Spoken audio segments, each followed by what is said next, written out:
आपको इसे इतना याद रखे सब सब्जेक्ट, आपको उस काम में कोई नहीं हरा सकता है और कुछ नहीं चाहिए। पढ़ने में तेज है, बैकग्राउंड का हमारा नियम याद रखो। सीधा से बात, सक्सेस डायरेक्टली प्रोपोर्शनल टू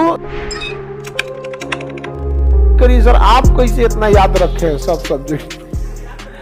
जरा सोचो बबनी, मेरा दूसरा कोई काम है?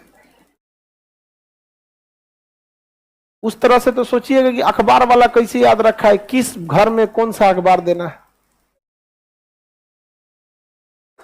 नहीं समझे? आपको दे दिया जाएगा जहां दैनिक जागरण वहां टाइम सब इंडिया फेंक के चल आएंगे। हाँ, और शहर वाले और 3 तल्ला पे रहेंगे और नीचे से अखबार फेंकना होगा और चलते साइकिल पे से फेंक देता है। हम आप दवाई की दुकान वाले को देखिएगा, वो कुछ कुछ हेल्पर को रखे रहता है।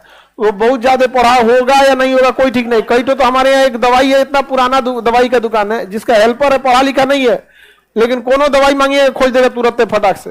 वो अल्फाबेटिकली सजा के रखे हैं सब, ए से इधर, बी से इधर, सी से इधर, अल्फाबेटिक अपना सजा के रखे रहते हैं, अपना जो भी उनका तरीका होगा। धोबी को देखिएगा उस हिसाब से, तो आपको कपड़ा दे दीजिएगा एक दिन में 500, कौन कपड़ा किधर है ले जाके पहुंचा देंगे, एक और लहंगा उनने मार हो जाएगा।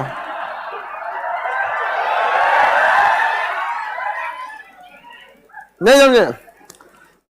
आपको उस काम में कोई नहीं हरा सकता है जिसको आप सबसे ज्यादा समय देते हैं। सफलता केवल समय मांगती है, जिसे आप लोग फोन पे दे देते हैं। तो आप जिसको जितना समय दीजिएगा वो चीज आपका होके रहेगा, बस और कुछ नहीं चाहिए। पढ़ने में तेज है, बैकग्राउंड का, जो लड़के कमजोर होते हैं ना, सोच कम टाइम देते हैं सब। देखिएगा जिनका मैथ कमजोर है सबसे कम टाइम मैथ को दिया है, जिसका इंग्लिश मजबूत है वो सबसे ज्यादा टाइम इंग्लिश को दिया है। हम सबसे ज्यादा टाइम जीएस को दिए हैं। जीएस सही है, नहीं समझे? आपके सीधा से बात, success directly proportional to time. Gay Lussac का नियम है, नहीं है, हमारा नियम याद रखो। Success is directly proportional to time. आप दुनिया का कोई सब्जेक्ट पढ़ना चाहिए, टाइम दे दीजिए, टाइम। वो चीज आपका नहीं होगा तो आप कहिएगा। आपको फारसी सीखना है, टाइम दीजिए, फारसी सीख जाएंगे। हाँ, हम लोग के साथ एक लड़का था, उर्दू लिखता है कि मुसलमान लोग फेल हो जाएंगे। उर्दू इतना फास्ट लिखता है कि फेल हो जाएंगे।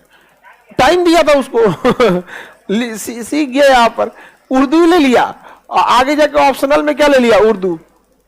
अमूमन उर्दू, संस्कृत, अब बताइए आप अगर कोई मान के चलिए कोई आदमी उर्दू ले रहा है और मुस्लिम लोग थोड़ा सा इजी होते हैं ना, उसको ले लेना है यहाँ पे। तो आप किस चीज को कितना समय दिए ये डिपेंड करेगा आप कितना सक्सेस होंगे। 24 घंटा आपके पास है। सबसे बड़ा टाइम स्लॉट, आप एक टाइम स्लॉट देखिएगा जो सबसे ज्यादा देते हैं वो सोने में देते हैं। आप सो जाते हैं 7 से 8 घंटा, एवरेज 7 से 8 घंटा। उसके बाद मोबाइल को दे देते हैं, उसके बाद क्लास को दे देते हैं। पढ़ते कहां हैं? जिस दिन आपके 24 घंटा का सबसे बड़ा स्लॉट जिस चीज को जाएगा उस चीज में आपको कोई नहीं रोक सकता। 24 घंटा का क्लास की पढ़ाई को पढ़ाई में मत गिनिएगा, ये पढ़ाई में गिनिएगा ही नहीं। क्लास की पढ़ाई, अगर इस पढ़ाई से रिजल्ट होता तो सबका होता, क्योंकि ये सबको जा रहा है। आप घर पे कितना पढ़ते हैं ये डिपेंड करता है। सबसे ज्यादा हम तो मैथ को टाइम देते हैं। हाँ दीजिए बाबू जिसमें समय, लेकिन आपको रिजल्ट लेना है ना तो आपको सब में समय देना होगा, इक्वल। समझ में आ गया? लड़के लोग कुछ कॉमन गलती करते हैं, उनसे पूछिए, जब वो एग्जाम की तैयारी करने जाते हैं या जब एग्जाम पास आता है तो ये देखते हैं कि उनका कौन सब्जेक्ट मजबूत है। समझ में आ गया कि नहीं? देखिए ज्योग्राफी तो निपटा देंगे, इंग्लिश में तो कोई दिक्कत नहीं है, इससे कभी रिजल्ट नहीं होगा। देखिए कमजोर कौन है, क्योंकि मजबूत आपको थोड़े ना डुबाता है। डुबाता कौन है? कमजोर। अब पहला सबको जो कमजोर रहेगा ना तो कमजोर छोड़ देगा सब। अच्छा में उसमें इंटरेस्ट भी नहीं आता है ना, जो कमजोर सब्जेक्ट रहेगा उसमें इंटरेस्ट नहीं आएगा। और कुछ टीचर लोगों का भी काम है सब्जेक्ट को थोड़ा सा इंटरेस्टिंग बनाना।